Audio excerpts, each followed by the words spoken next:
दोस्तों जय हिंद। मैं हूं रवि शुक्ला और आप मेरे साथ देख रहे हैं the new Bharat. The new Bharat की तरफ से हम उम्मीद करते हैं आप जहां भी हैं स्वस्थ हैं, मस्त हैं और व्यस्त हैं। आज की शाम शनिवार की, और शनिवार की शाम हम लेकर आते हैं टीएनबी किताब शनिवार की प्रोफेसर जितेंद्र श्रीवास्तव जी के साथ। तो सर के साथ इस विशेष कार्यक्रम में एक बार पुनः हम सर का और आप सभी का स्वागत करते हैं। सर, स्वागत है आपका। धन्यवाद रवि जी। स्वागत सर, धन्यवाद सर। कविता, कहानी, किस्से, उपन्यास, यात्रा वृत्तांत, वो जीवन जिसके भीतर में वो जीवन की बहुमूल्य बातें जो किताबों के माध्यम से आप तक पहुंचती है। और आज भी एक नई किताब के साथ एक नई जीवन यात्रा पर आपको ले जाने के लिए हमारे साथ आदरणीय प्रोफेसर जितेंद्र श्रीवास्तव जी उपस्थित हैं। और आज की किताब का शीर्षक, जो कि आज की तारीख में समाज की, राष्ट्र की, हर एक व्यक्ति के जीवन की प्राथमिकता है, झूठ के विरुद्ध। राहुल जोशी जी इस कविता संग्रह के कवि हैं। और आप हिंदी रा, के चर्चित कवि, लेखक। जी सर। राहुल राजेश। माफ करिए, राहुल राजेश जी इसके कवि हैं और आप हिंदी के चर्चित कवि, लेखक हैं। देश की भिन्न पत्र पत्रिकाओं में आपका यात्रा वृत्तांत, संस्मरण, कथा, रिपोर्टाज, समीक्षा एवं आलोचनात्मक निबंध लगातार छपता प्रकाशित होता रहता है। साथ ही साथ अंग्रेजी, उर्दू, मराठी, उड़िया आदि भाषाओं में इसका अनुवाद भी हो चुका है। तो आइए राहुल राजेश जी की झूठ के विरुद्ध आज के इस कविता संग्रह के लिए सीधे जुड़ते हैं आदरणीय सर के साथ में। सर, स्वागत है आपका। धन्यवाद रवि जी। और आपने एक अच्छी पृष्ठभूमि बनाई इस संग्रह की। राहुल राजेश का यह नया कविता संग्रह है, चौथा कविता संग्रह है उनका। जी। पिछले लगभग 2.5 दशक से वो कविताएं लिख रहे हैं, बल्कि उससे और पहले से ही कहना चाहिए। कविताएं लिख रहे हैं, पत्र पत्रिकाओं में प्रकाशित होते रहे। जैसा अभी मैंने कहा कि उनका चौथा कविता संग्रह जी। प्रकाशित हो चुका है, जिस पर आज हम लोग बातचीत कर रहे हैं। इनका पिछला संग्रह था मुस्कान क्षण भर, उसकी भी अच्छी खासी चर्चा हुई थी। अच्छी हम्म। कविताओं का संग्रह वह भी है। और अ, एक किताब और उनकी पिछले ही दिनों आई है, जिंदगी लॉकडाउन नाम से। वाह। अ, हम्म। डायरी डायरी के शिल्प में है वो किताब। कोरोना काल का दस्तावेज है वो। थोड़ी सी चर्चा हम अगर समय मिला तो उसकी करेंगे, लेकिन मुख्य चर्चा हम लोग राहुल राजेश के इस संग्रह झूठ के विरुद्ध की करेंगे। अ, राहुल राजेश लगातार लिखते रहे, छपते रहे। हम्म। लोगों का ध्यान भी उन पर जाता रहा, आलोचकों का ध्यान भी उन पर जाता रहा। उनके हर कवि के पास अपना एक पाठक समुदाय होता है। राहुल राजेश के पास भी अपने पाठकों का एक समुदाय निश्चित तौर पर है। वो उनकी कविताएं पसंद करते रहे हैं। अ, छोटी कविताएं लिखते हैं वो। आपको राहुल राजेश के वहाँ बहुत कम लंबी कविताएं मिलेंगी, छोटी कविताएं हैं। अधिकतर कविताएं 1 पृष्ठ की हैं, कुछ कविताएं 2 या 3 पृष्ठों की आपको मिलेंगी। छोटी कविताएं लिखना उतना ही कठिन है जितना हम्म। लंबी कविता को साधना। कई बार लोगों को लगता है कि छोटी कविता तो बन जाएगी, नहीं बनती। छोटी कविता को की जो सघनता होती है, उसको पकड़े रहना, बनाए रखना, उसके तनाव को बरकरार रखना कवि के लिए एक चुनौती की तरह है। तो राहुल राजेश छोटी कविताएं लिखते हैं और बहुत सधे ढंग से लिखते हैं, परिपक्व ढंग से लिखते हैं। बिल्कुल उनकी आरंभिक कविताएं भी मेरी स्मृति में हैं, जो पहले पत्र पत्रिकाओं में भी मैंने पढ़ी वो कविताएं, और संग्रहों में भी। अच्छी हम्म। बात यह है कि उनके वहां स्फीति नहीं है, बहुत सघनता है कविताओं में। और ये बड़ा काव्य गुण है। अधिकतर देखा जाता है कि जो ठस गद्य लिखने वाले कवि हैं, जो एकदम गद्यात्मक बना देते हैं कविता को, उनके वहां स्फीति बहुत आती है, डिटेल्स बहुत आता है। और ऐसे डिटेल्स आते हैं जिनकी कोई जरूरत नहीं रहती। राहुल राजेश में यह हम्म। संयम है। वो डिटेल्स, उस तरह के डिटेल्स में नहीं जाते। कविता में वह अंतराल छोड़ते हैं जो पाठक के लिए जरूरी है, जिसमें पाठक अपने जीवन के अनुभव का निवेश करता है, वहां पर उसको ले जाता है हम्म। और एक नया अर्थ बनाता है। यानी कवि ने जो अर्थ उसमें निवेशित किया वह, और जी। पाठक के अपने जीवन से जो निकला, तो मिल करके एक कविता का एक मुकम्मल संसार बनता है।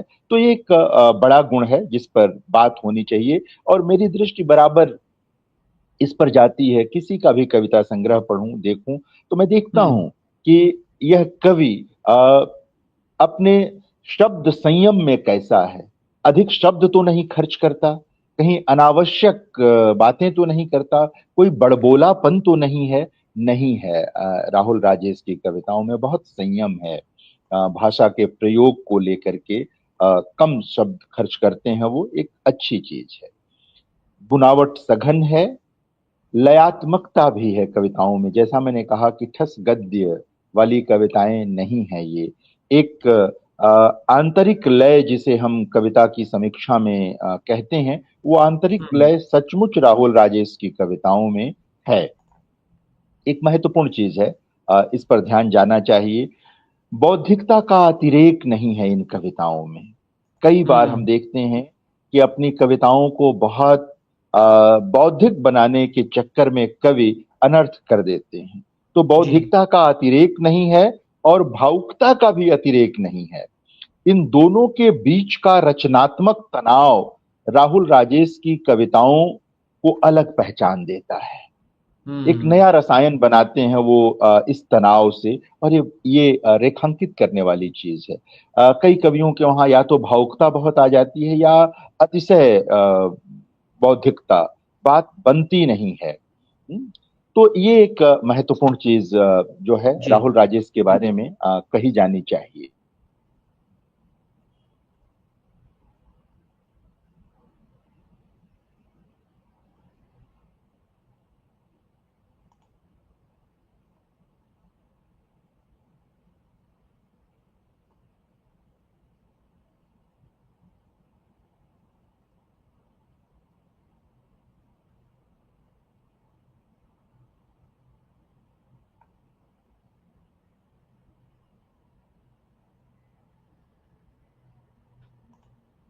हमारे साथ में आदरणीय सर जुड़े हुए हैं, लेकिन शायद कुछ तकनीकी दिक्कत के कारण उनका हमसे संपर्क टूटा हुआ है।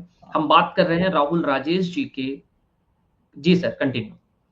हाँ, तो मैं ये कह रहा था कि बौद्धिकता का भी अतिरेक नहीं है, भावुकता का भी अतिरेक नहीं है। इन दोनों के बीच का जो रचनात्मक तनाव है, वह राहुल राजेश की कविताओं को महत्वपूर्ण बनाता है। और दूसरी बात जो मैं कह रहा था कि ये कविताएं हुँ, सामाजिक संरचना की कोख से निकली हैं, हुँ, लेकिन इन पर किसी विचारधारा का दबाव नहीं है। आ, किसी विचारधारा विशेष के आग्रह से लिखी गई कविताएं नहीं है। ये स्वतः सामाजिक संरचना के दबाव से पैदा हुई कविताएं हैं, वहां से इन्होंने जन्म लिया है। और ये कविताएं विचारों को अग्रगामी बनाने वाली कविताएं हैं। पाठकों को की चेतना को अग्रगामी बनाने वाली कविताएं हैं। उन्हें सोचने के लिए विवश करती हैं, उनको एक अवकाश देती हुँ, हैं कि वो चीजों को नए ढंग से देख सकें, उनका सूक्ष्म विवेचन कर सकें और उन्हें हुँ, जान सकें। यह हुँ, भी एक महत्वपूर्ण विशेषता है इन कविताओं की, जिस पर ध्यान जाना हुँ, चाहिए।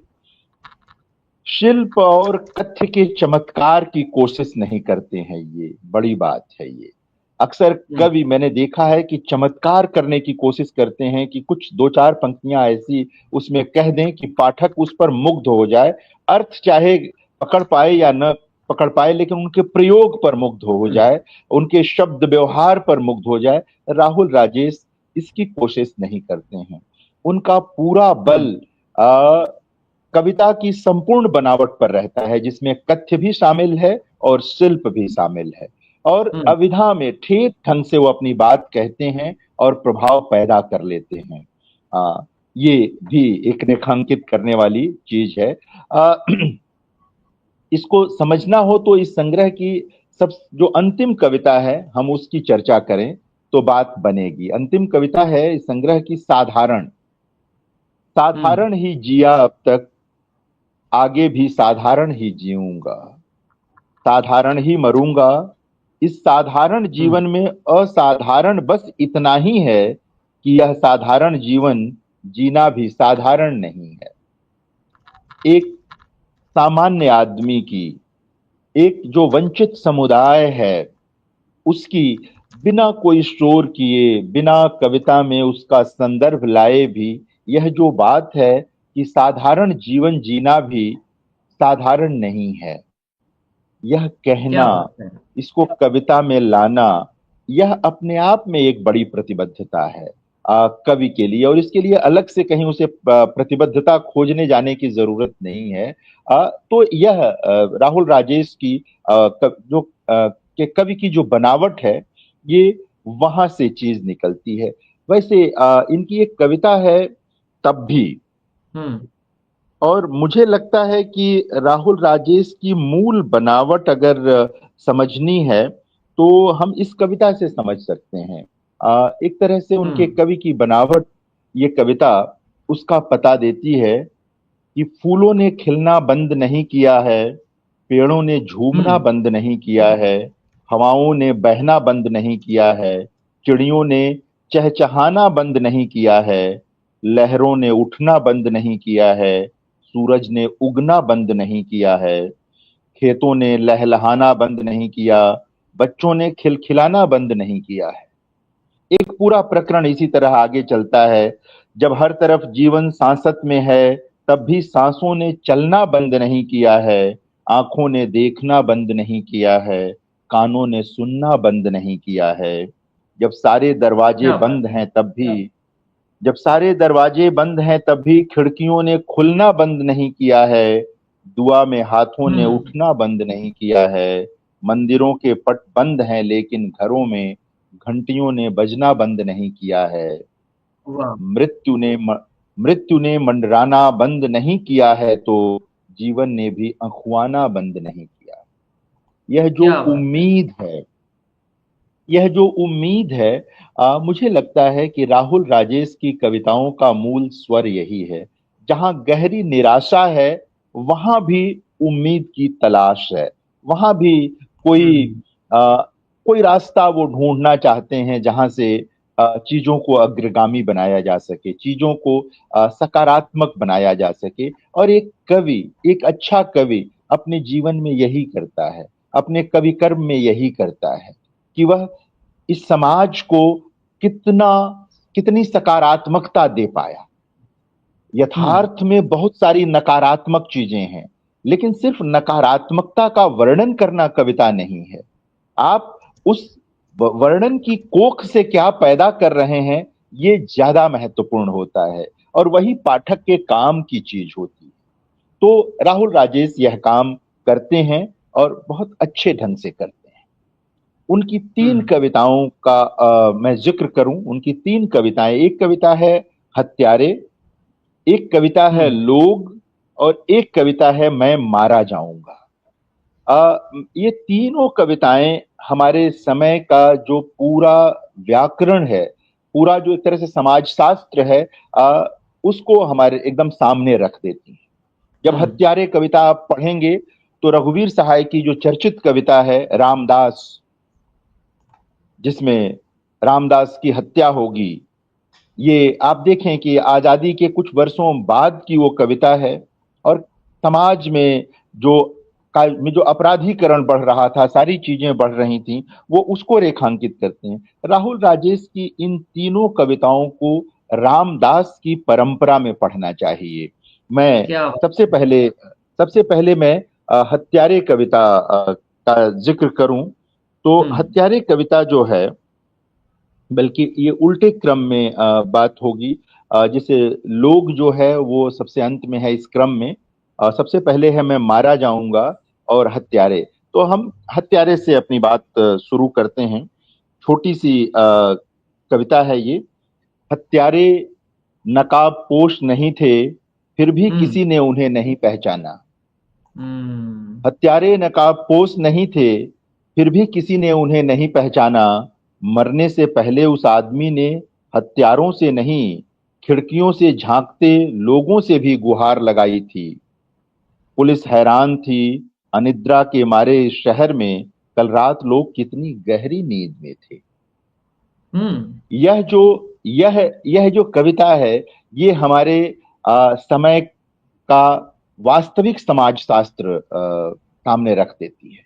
यही है हमारे समाज की आज की बनावट, यही है हमारे समय की संवेदनशीलता। बातें बड़ी बड़ी चाहे जितनी हो जाएं, लेकिन सच यह है कि अनिद्रा के मारे शहरों में लोग गहरी नींद में हैं और सिर्फ अपने स्वार्थ बस जगते हैं, अपनी सुविधा बस जगते हैं, और बगल में क्या हो रहा है नहीं हो रहा।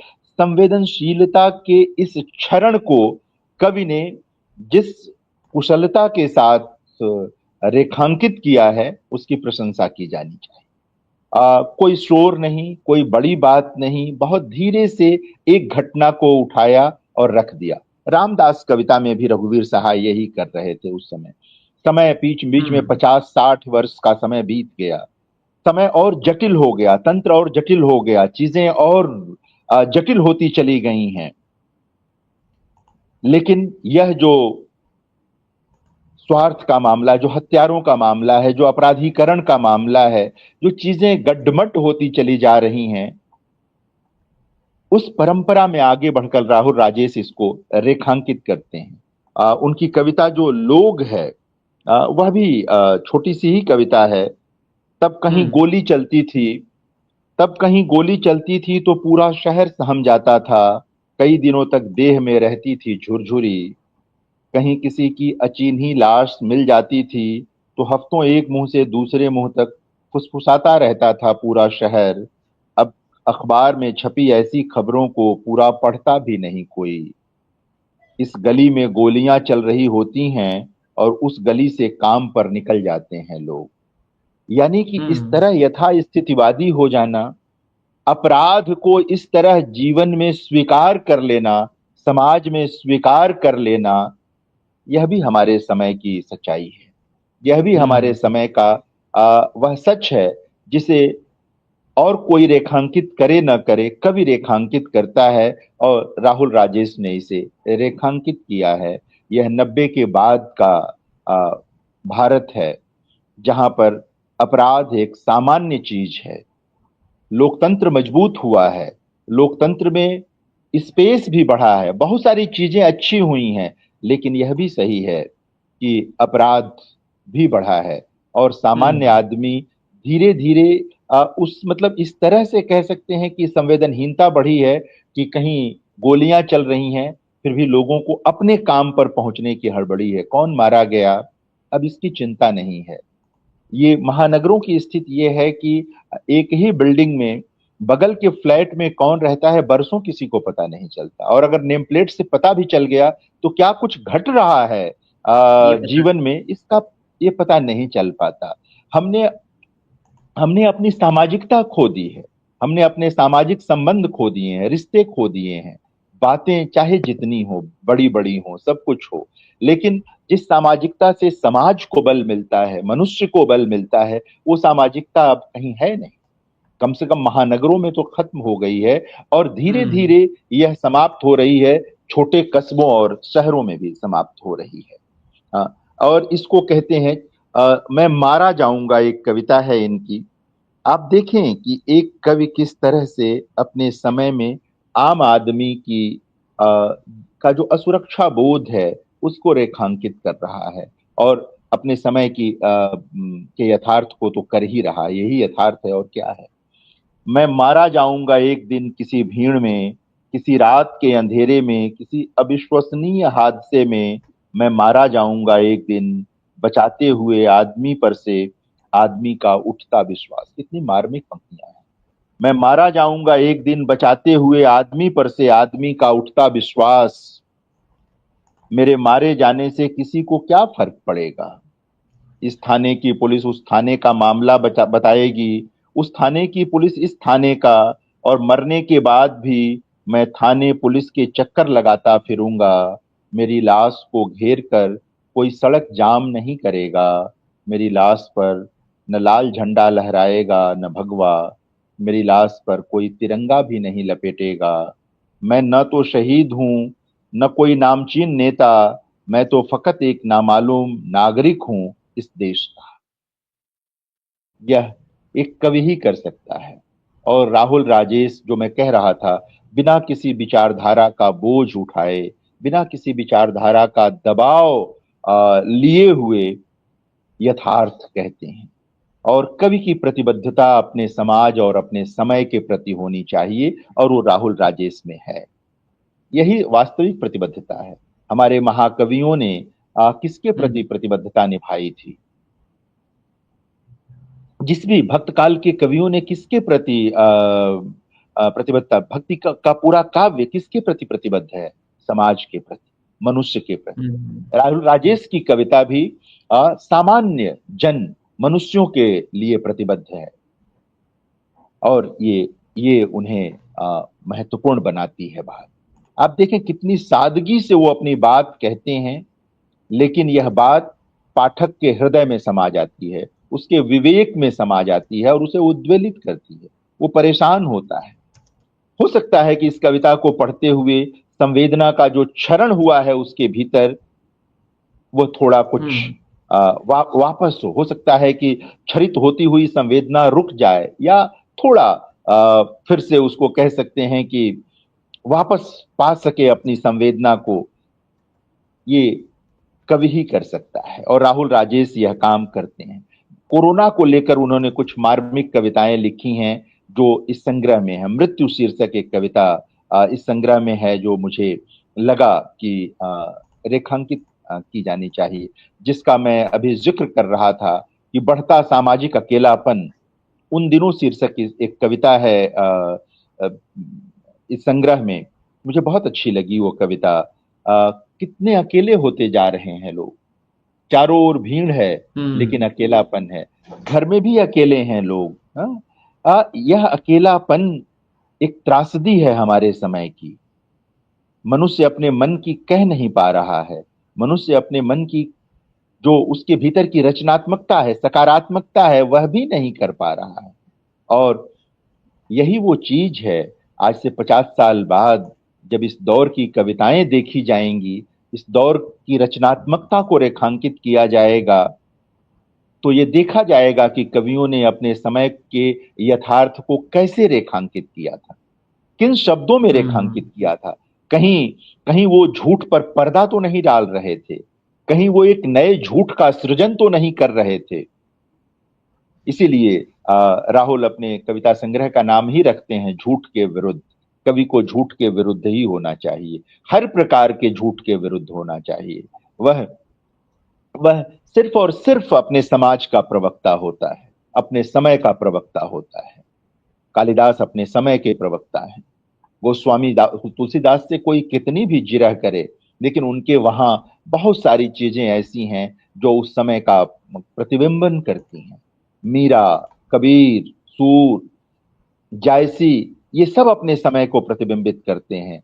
कथा का माध्यम उन्होंने, अपनी कविता का माध्यम उन्होंने चाहे जो भी चुना हो, ये सब अपने समय को, रैदास, ये सब अपने समय को प्रतिबिंबित करते हैं, नया सपना देते हैं। रैदास का सपना है कि बेगमपुरा जैसा एक गांव बसे। हमारे कवियों का भी यही सपना है, इन सब कवियों का, कि एक ऐसा समाज बने जहां गहरी सामाजिक संलग्नता हो, जहां लोग एक दूसरे से ईर्ष्या और द्वेष में न हो, जहां लोग एक दूसरे के शुभ की प्रार्थना करें, जैसा कि हमारे वहां है। अब लोग पढ़ते नहीं हैं, देखते नहीं हैं। वेदों में जितनी प्रार्थनाएं हैं वो समष्टि के शुभ की प्रार्थनाएं हैं। व्यक्ति की किसी भी अकेले व्यक्ति की प्रार्थना नहीं है, वो सबके कल्याण की प्रार्थनाएं हैं। और हर कालखंड में अच्छा कवि सबके कल्याण की ही प्रार्थना करता है।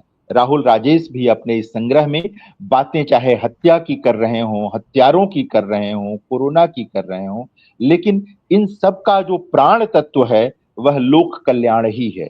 लोक कल्याण ही उसके केंद्र में है। लोक मंगल जिसे आचार्य रामचंद्र शुक्ल कहते हैं। तो अलग अलग शब्द ले सकते हैं। हमारी अपनी जो काव्य शास्त्रीय परंपरा है, वहां पर भी जो है बताया गया है, तो वहां पर भी शिव की ही आकांक्षा है, लोक कल्याण की ही आकांक्षा है वहां पर भी। तो ये सारी चीजें हैं। एक बहुत अच्छा संग्रह मुझे लगा राहुल राजेश का यह, बहुत अ, सादा लेकिन गहरा, बनावटीपन हम्म। नहीं है, बहुत गहराई है इसमें, इसकी कविताओं में। अभिधा से कैसे बड़े अर्थ पैदा किए जा सकते हैं, यह इन कविताओं को पढ़कर जाना जा सकता है, देखा जा सकता हम्म। है। मैं इनका संग्रह ये भी पढ़ रहा था अभी हाल में ही, मुस्कान क्षण भर। इसमें भी जो कविताएं हैं वो अपने समकालीनों से भिन्न ढंग की कविताएं हैं। जिसे अंग्रेजी में हम लोग इस्तेमाल करते हैं कि रेटोरिक्स की कविताएं नहीं है, रेटोरिक्स की का इस्तेमाल उस तरह से नहीं करते हैं राहुल राजेश। एक अपना रास्ता बनाने की कोशिश की उन्होंने, और अब बना लिया है रास्ता। उनका अपना एक स्वर है अब, जो अलग से आप कह सकते हैं कि यह राहुल राजेश की अपनी शैली है, यह उनका अपना स्वर है। मुझे इस संग्रह की भी कुछ छोटी छोटी कविताएं बहुत अच्छी लगी, पूरा संग्रह अच्छा है। तो ये संग्रह भी अभी अगर किसी को मिलता है, मुस्कान क्षण भर, तो ये पठनीय संग्रह है। और जिंदगी लॉकडाउन, जो सन 2020 और 21 में हम सब ने भोगा, हम्म। पूरी मानवता ने भोगा। हमारी पीढ़ी ने तो यह देखा ही नहीं था कि इस तरह भी हाहाकार हो सकता है, इस तरह भी हर क्षण असुरक्षित हो सकता है, कि अगला क्षण क्या होगा किसी को नहीं पता। तो जिंदगी लॉकडाउन नाम से यह जो किताब है, यह उस पूरे कालखंड का दस्तावेज है। इसमें अलग अलग दिनों से दर्ज किया है इन्होंने, 21 अप्रैल 2020, इस तरह से। जाहिर है कि हम सबको मालूम है कि 22 मार्च के आसपास कोरोना की तेजी आई, और फिर लॉकडाउन घोषित हो गया था। तो यह भी पठनीय गद्य है, बहुत प्रवाह है इसमें, बहुत सारे आंकड़े हैं इसमें।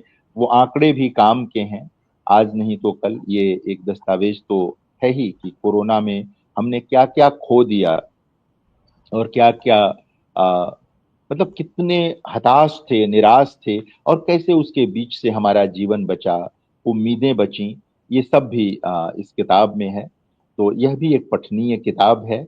मैं झूठ के विरुद्ध संग्रह के लिए, जिंदगी लॉकडाउन के लिए, आ, ये चूंकि दोनों नई किताबें हैं, मैं राहुल राजेश को बधाई देता हूं, और मुस्कान क्षण भर की आ, कविताओं के लिए भी उन्हें बधाई देता हूं। और मैं उम्मीद करता हूं कि ये संग्रह पढ़े जाएंगे पाठकों के द्वारा, और आलोचक भी इन पर विचार करेंगे। बहुत धन्यवाद सर।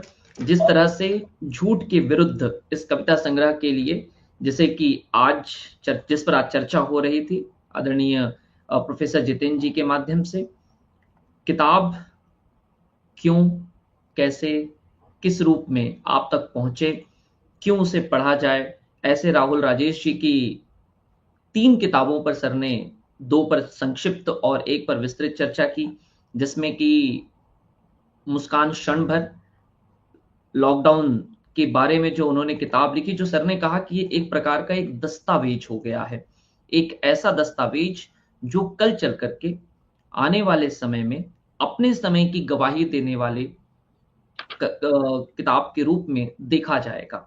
राहुल राजेश जी, जिन्होंने सिर्फ घास नहीं 2013 में, क्या हुआ जो 2016 में, मुस्कान क्षण भर 2021 में, ये वो कविता संग्रह जिसमें कि अनिवार्य विषयों पर, जैसा सर ने कहा कि सभी जो समकालीन कवि हैं उनसे थोड़ा हटकर और आलोचकों की नजर पड़े ऐसे साहित्य, ऐसी कविताओं के साथ में झूठ के विरुद्ध इस चौथे कविता संग्रह तक अपनी यात्रा को जारी रखा है। और इसके साथ में उनकी गद्य संग्रह भी प्रकाशित हुए हैं, जिसके अंतर्गत कुछ यूं होकर देखे जरा, और एक और है जिसका गांधी, चरखा और चित्तोभूषण दासगुप्ता पहला गद्य संग्रह इनका है 2015 का। तो कुल मिलाकर के गद्य और पद्य की विधा के माहिर राहुल जी की आज झूठ के विरुद्ध पर सर ने चर्चा की, और ये पुस्तक आप तक क्यों पहुंचे, क्यों पढ़ें, इस पर सर ने बात कही। और राहुल राजेश लिखते हैं, मेरे जीवन में अपने जन्माए ही दुख इतने हैं कि दूसरों के लिए, दुखों के लिए कोई जगह नहीं। तो राहुल राजेश जी छोटी छोटी बातों में बड़ी बात कह देते हैं। छोटे दृष्टांतों में जीवन, समाज, यथार्थ, आपको सब कुछ मिल जाता है। आदरणीय सर ने जिस तरह से आज इस किताब को चुना और इस पर चर्चा की, उस हेतु राहुल जी ने अपना आभार प्रेषित किया है। तो राहुल जी के आभार को इस चर्चा में हम शामिल करते हुए इस पटल के माध्यम से राहुल जी को ढेर सारी शुभकामनाएं प्रेषित करते हैं। कपिल जी लिख रहे हैं कि वे हमारे प्रिय कवि हैं। तो यकीनन हर किसी के प्रिय कवि, जब कोई प्रिय लिखता है तो यकीनन वह विषय और उस कविता से जुड़ जाता है। बहुत धन्यवाद सर आज की इस चर्चा में राहुल जी की इस किताब को, इस पुस्तक को शामिल करने के लिए। फिर मुलाकात करेंगे जी सर। इसमें एक भारत दुर्दशा कविता है, वो भारतीय हिंदी और भारतीय भाषाओं की दशा पर एक बहुत अच्छी कविता है। वो भी मतलब रेखांकित करने लायक कविता है। दोस्ती और दोस्ती की विडंबना पर एक बहुत अच्छी कविता है। एक हम्म। छाया शीर्षक कविता, कई कविताएं हैं खैर, पूरा हम्म। संग्रह ही बहुत पठनीय है। और हम्म। मुझे लगा वही कि मेरा प्रिय शब्द जीव द्रव्य की उम्मीद जो है वह जीव हम्म। द्रव्य है, और बिना शोर के आ, वंचितों का पक्ष लेना इस कवि का स्वभाव है। क्या बात है सर। सर ने जिस तरह से कहा कि पठनीय तो है, लेकिन उसके साथ साथ हमने अनिवार्य शब्द भी यहाँ जोड़ देना चाहिए कि ये अनिवार्य रूप से पठनीय है। यदि आप इस संग्रह से होकर गुजरते हैं तो बहुत से विषय हैं जो आपको अपने से लगेंगे, और वह संग्रह प्रिय हो जाता है जहां आपको लगता है कि कवि आपकी अपनी बात कर रहा है, आपके अपने आसपास की बात कर रहा है। सर ने दोस्ती की बात की, ऐसे कई विषय हैं। मैं थोड़ी देर पहले जब सर बात कर रहे थे तो राहुल जी की एक रचना पढ़ रहा था, हालांकि ये प्रकाशित शायद नहीं है, उन्होंने फेसबुक पर इसे लिखा हुआ है, और ये जो उन्होंने देखा दृष्टांत उसे लिखा है आत्महत्या पर, जिसकी मैं सिर्फ 4 या 6 लाइन पढ़ना चाहता हूं कि 856 की चर्च गेट फास्ट में बस बैठा ही था कि देखा, ट्रेन के गेट से कुछ लोग बाहर झांक रहे थे। मेरे सामने वाला भी लपक कर गया और मिनट भर में लौट आया। मैंने पूछा, कुछ हुआ है क्या? हाँ, आत्महत्या। अरे कौन? एक आदमी अभी विरार फास्ट के आगे कूद गया, चेहरे पे रूमाल डाल दिया और कूद गया। अब ये जो रचना है, ये जो कविता है, आपके सामने रोज कहीं ना कहीं दृष्टांत, घटनाएं घटती हैं, लेकिन राहुल जी ऐसे हैं जो उन्हें रूप दे करके, शब्दों में गढ़ करके आप तक पहुंचाते हैं, ताकि आपके अंदर सोचने के लिए कहीं ना कहीं एक भाव जग सके। तो आज के इस कार्यक्रम को यहीं पर रोकते हैं। बहुत धन्यवाद सर आज के इस कार्यक्रम के लिए समय निकालने और राहुल जी के इस पुस्तक का चयन करने के लिए। फिर मुलाकात होगी अगले शनिवार को, तब तक के लिए विराम ले रहे हैं। धन्यवाद। जय हिंद। जय हिंद।